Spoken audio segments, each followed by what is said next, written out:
जब हम भारत की बात करते हैं, भारत की इंडियन क्रिकेट टीम की बात करते हैं, तब हम इस बात को बखूबी जानते हैं कि भारत में टैलेंट की कोई कमी नहीं है। इसीलिए यदि आपको भारत के 11 खिलाड़ियों में खेलने का मौका मिला है तो आप अपने आप को सौभाग्यशाली माने या ना माने, जो भारत देश के करीब 140 करोड़ भारतीय हैं वो जरूर आपको भाग्यशाली मानते हैं। और उन्हीं 140 करोड़ भारतीयों में से कुछ एक लाख लोग हैं जो आपके नंबर की बैटिंग पोजीशन के लिए कहीं ना कहीं दरवाजा खटखटाने के लिए किसी भी वक्त तैयार रहते हैं।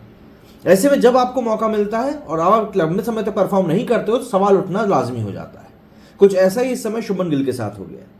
शुभमन गिल जो कि भारतीय क्रिकेट टीम में एक यंग प्लेयर के तौर पर जोड़े गए थे, ऑस्ट्रेलिया में उन्होंने कुछ बहुत बेहतरीन पारियां खेली, कुछ मैच विनिंग पारियां खेली, गाबा की पारी आज भी उनकी याद करी जाती है।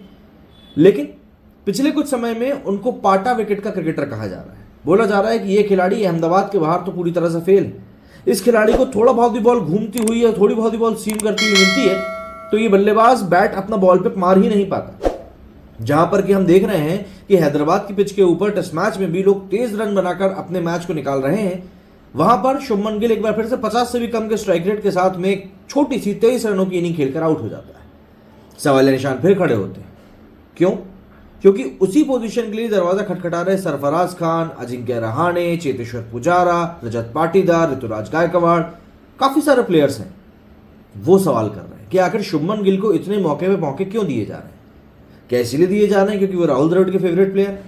क्योंकि ये बात किसी से भी छुपी हुई नहीं है कि राहुल द्रविड़ शुभमन गिल को काफी हद तक फेवर करते हैं। विवियन रिचर्ड से जब मिलाने की बारी आई थी वेस्टइंडीज में, तब राहुल द्रविड़ खुद शुभमन गिल को यह कहते हुए मिलवाने के लिए लेके गए थे कि इंडियन क्रिकेट का उभरता हुआ सितारा है और इसमें कोई गलती नहीं है। राहुल द्रविड़ के साथ साथ भारत के कई सारे हजारों करोड़ों फैंस को भी यही लगता है कि शुभमन गिल आने वाले समय का एक बड़ा खिलाड़ी। लेकिन फिर सवाल उठता है कि आखिर शुभमन गिल उस चीज को प्रूव कब करेगा? भाई, आपको मौका मिल रहा है तो आपको परफॉर्म तो करना पड़ेगा, क्योंकि आप अपनी कोई गली की टीम में नहीं खेल रहे हो कि सबको पता है कि यार इसको तो खिलाना ही पड़ेगा। वो वाला फंडा नहीं है ना। फिर ये वाला फंडा है कि भाई बल्ला तुम लाया हो तो तुमको तो बैटिंग मिलेगी ही मिलेगी।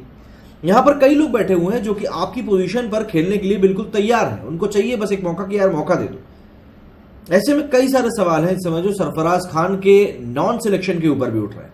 सरफराज खान जो कि पिछले करीब 4 साल से लगातार डोमेस्टिक क्रिकेट में परफॉर्म कर रहा है। इवन अभी 2 दिन पहले भी उसे सेंचुरी मारी। जब सिलेक्शन की बारी आई थी कि कोहली की जगह पर रिप्लेसमेंट किसको दिया जाएगा, तब भी सरफराज का नाम निकलकर सामने आया था कि सरफराज एक ऐसा प्लेयर है जिसको कि यहां पर मौका देना चाहिए। लेकिन अगर हम बात करें शुभमन गिल की, तो पिछले 10 मैचों में, टेस्ट मैचेस की हम बात कर रहे हैं, मात्र 19 का एवरेज रहा है शुभमन गिल का। आप अगर एक ओवरऑल प्लेयर के तौर पर देखें तो रविंद्र जडेजा से भी कम एवरेज इस समय शुभमन गिल का है। जडेजा का एवरेज जहां पर 35 का है तो वहीं पर शुभमन गिल का एवरेज मात्र 30 का है।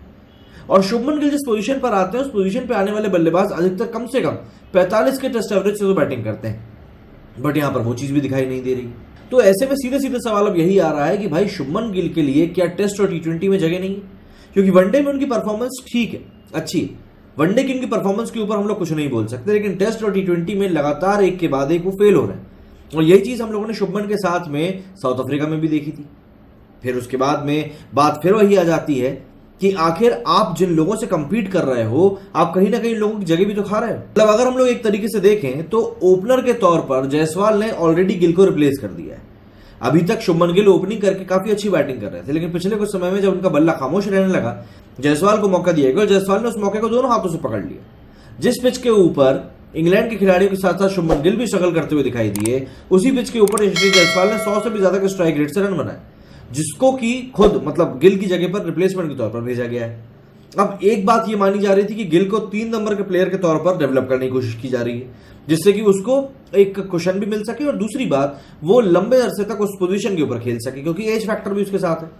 बट लगातार ये जो फेलियर्स निकलकर सामने आ रहे हैं, उसके बाद में वो सब क्रिकेटर्स कहीं ना कहीं सवाल अपने मन में देख रहे होंगे कि यार आखिर शुभमन गिल में ऐसा क्या है कि हमको मौका नहीं मिल रहा। क्योंकि मौके भी शुभमन गिल को कम नहीं मिले हैं। WTC के दोनों ही फाइनल्स में शुभमन गिल को मौका मिला और वो दोनों मौकों पर फ्लॉप रहे। अगर हम लोग बात करें साउथ अफ्रीका की, तो वहां पर भी कुछ खास समझ में नहीं आया। ऑस्ट्रेलिया की कुछ एक इनिंग्स को छोड़ दें तो आपको कोई ऐसी यादगार इनिंग नहीं मिलेगी जिसमें कि आप कह सकें कि यार वो मैच था जहां पर कि शुभमन गिल ने मैच निकाला था। 20 से ज्यादा टेस्ट मैच ये खेल चुके हैं और रन कितने हैं? महज 1000 के आसपास, वो भी बहुत मरते खपते रन बनाए। और सबसे बड़ी बात, जिस पिच के ऊपर KL राहुल, जडेजा, जायसवाल कल रन बना के गए, उसी पिच के ऊपर शुभमन गिल बहुत ज्यादा स्ट्रगल करते हुए दिखाई दी। तो ऐसे में सवाल उठता है कि इस आईपीएल के सुपर हीरो शुभमन गिल को क्या वाकई में टेस्ट में अब और मौके देने चाहिए? क्योंकि अगर हम उनके रिकॉर्ड की बात करें तो पिछली 18 इनिंग में शुभमन गिल ने 84 रन बनाए हैं और 8 बार वो लेफ्ट आर्म स्पिनर की बॉल पे बोल्ड हुए हैं। तो आप जाहिर सी बात समझ सकते हैं कि उनकी यहां पर वीकनेस भी दूसरी टीमें पकड़ रही हैं और एक पिच को लेकर जो अडेप्टेबिलिटी होती है ना, वो भी इस समय शुभमन गिल में कहीं से कहीं तक भी दिखाई नहीं दे रही। सबसे बड़ी बात तो यही है कि जो उनकी आखिरी सेंचुरी आई थी वो अहमदाबाद में आई थी और सेंचुरी के आए हुए भी अच्छा खासा टाइम हो गया है। और सबसे मजे की बात तो ये जिस मैच में शुभमन गिल ने सेंचुरी मारी थी उस मैच में तो हर कोई सेंचुरी मार रहा था। अहमदाबाद की पिच ही इतनी सपाट पाटा थी कि ऐसा लग रहा था कि यहां पर तो कोई फेल होगा ही नहीं। तो ऐसे में अब लगातार सवाल बस यही उठ रहा है कि आखिर शुभमन गिल को कब तक मौका दिया जाएगा और कब तक उसके गुनाहों के ऊपर पर्दा डाला जाएगा। वैसे दूसरे टेस्ट मैच को लेकर वकालत अभी से शुरू हो गई कि रजत पाटीदार को मौका दिया जाना चाहिए।